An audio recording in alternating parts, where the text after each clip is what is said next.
staring at the ceiling with nothing on my mind but coding. I'm having the constant urge to finish some work and it's ruling my mind. I can't escape this thought because being a developer is my new life, and this new life brings me joy.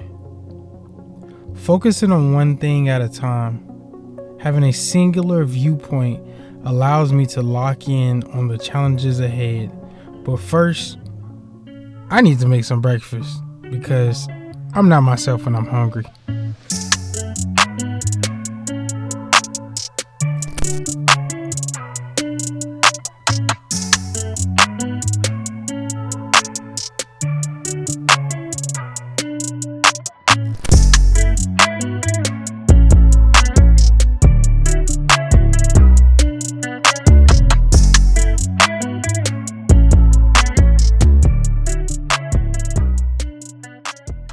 Once I finished my food, I made my way down into my room.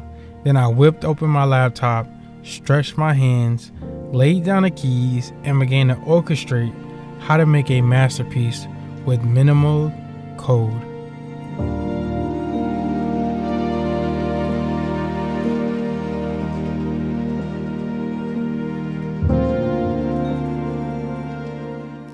When it comes to coding, I'm like an artist. I create beautiful layouts and make my work look remarkable for the client's eyes. With every comment, I narrate how the website should look. I'll make it to perfection to the point where QA can't even find a blemish. My work will always be remembered, but what I cherish the most is the ability to create because this new life brings me joy.